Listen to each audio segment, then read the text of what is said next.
pendidikan yang bertolak pada interaksi antara individu sebagai makhluk sosial dalam kehidupan bermasyarakat. Nah, perolehan jenis landasan ada 4 bagian. Yang pertama ada landasan religius pendidikan, yang kedua ada landasan filosofis pendidikan, yang ketiga ada landasan ilmiah pendidikan, dan yang terakhir ada landasan yuridis atau hukum pendidikan. Selanjutnya, ruang lingkup landasan sosiologis pendidikan. Ada 4 ruang lingkup dalam landasan sosiologis pendidikan. Itu yang pertama, ada hubungan sistem sekolah dengan aspek masyarakat. Yang kedua, ada hubungan kemanusiaan di sekolah. Yang ketiga, ada pengaruh sekolah pada perilaku anggotanya. Dan yang keempat, ada sekolah dalam komunitas. Nah, ruang lingkup landasan sosiologis pendidikan tersebut itu adalah ruang lingkup yang dikemukakan oleh Basri.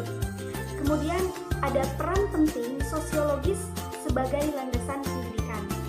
Sosiologi pendidikan di dalam menjalankan fungsinya itu untuk menelaah berbagai macam hubungan antara pendidikan dengan masyarakat yang harus memperhatikan sejumlah konsep-konsep umum. Nah, peran penting sosiologi pendidikan sebagai salah satu landasan pendidikan harus mengacu pada teori, prinsip, dan konsep dari sosiologi pendidikan tersebut. Menurut Miraji, sosiologi pendidikan itu meliputi interaksi guru dengan siswa, dinamika kelompok kelas dan OSIS, struktur dan fungsi pendidikan, sistem-sistem masyarakat, dan pengaruhnya terhadap pendidikan.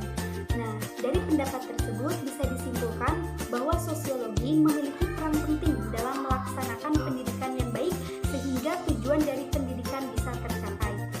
Selanjutnya, implementasi landasan sosiologis dalam pendidikan Indonesia. Pendidikan adalah suatu sistem sosial yang bersifat demokratis. Pola kegiatan sosial tersebut berlangsung di sekolah yang merupakan bagian dari pendidikan formal. Implementasi landasan sosiologis pendidikan bisa dilaksanakan dalam beberapa kegiatan.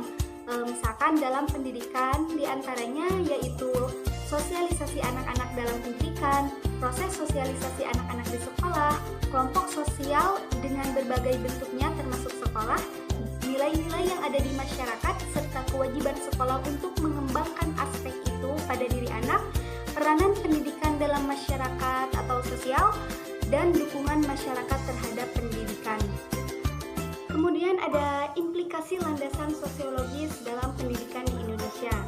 Nah, implikasi dari landasan sosiologis ini terdapat beberapa implikasi terhadap konsep pendidikan yang dikemukakan oleh Siddhartha, diantaranya yaitu yang pertama, keberadaan sekolah tidak dapat dipisahkan dengan masyarakat di sekitarnya. Yang kedua, perlu dibentuk kerjasama antara sekolah dengan tokoh-tokoh masyarakat. Yang ketiga, proses sosialisasi anak perlu ditingkatkan. Dan yang keempat, dinamika kelompok dimanfaatkan untuk belajar.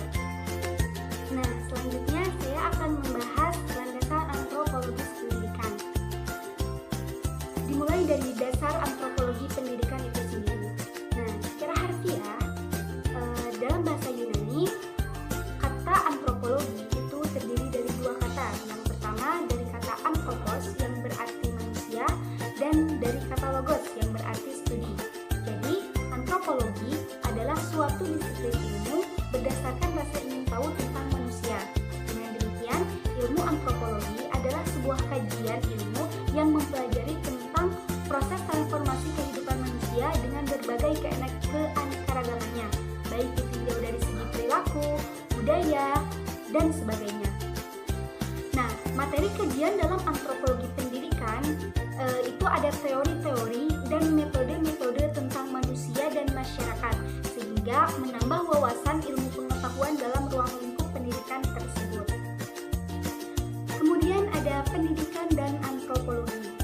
Landasan antropologi memberikan kontribusi dalam pengembangan ilmu pendidikan pada aspek pengambilan kebijakan dalam proses pendidikan dalam mempelajari karakteristik dari suatu kebudayaan tertentu.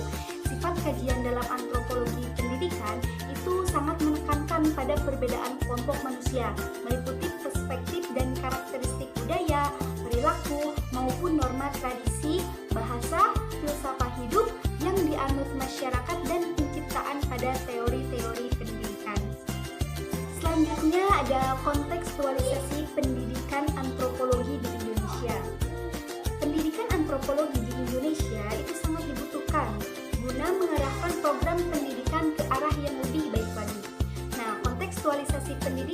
antropologi di Indonesia khususnya dalam pendidikan Islam menjadi upaya serius yang harus diintegrasikan dalam rumusan kurikulum pembelajaran.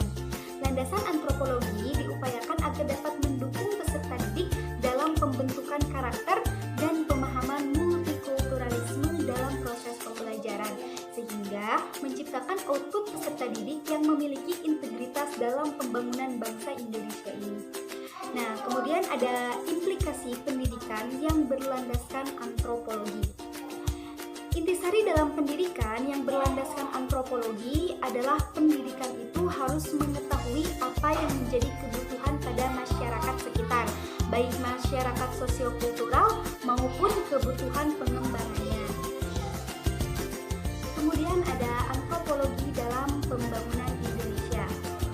Antropologi dalam pembangunan nasional itu ditinjau dari 3 aspek utama, yaitu yang pertama ada peran antropologi di Indonesia, yang kedua pembangunan sistem pendidikan antropologi di Indonesia, dan yang ketiga ada pembangunan Indonesia. Dan yang terakhir yaitu antropologi dalam masyarakat multikultural. Dalam pendidikan multikultural, antropologi pendidikan berdampak pada hasil pendidikan yang positif untuk siswa. Jelas terlihat bahwa pendidikan multikultural dan antropologi pendidikan adalah keduanya berkomitmen untuk melakukan penelitian dan meningkatkan hasil pembelajaran. Namun, problematika dalam kelompok masyarakat multikultural yang dihadapi oleh pendidik sangatlah kompleks, di mana paham multikulturalisme beranggapan bahwa berbagai budaya yang lahir di masyarakat memiliki kedudukan yang sama atau sederajat. Maka, guru dituntut untuk menggunakan pendekatan saintifik dalam proses pemecahan masalah dengan ruang lingkup pendidikan tersebut. Nah, mungkin kiranya demikian presentasi yang dapat saya sampaikan. Mohon maaf apabila banyak kekurangan. Wabillahi taufiq wal hidayah.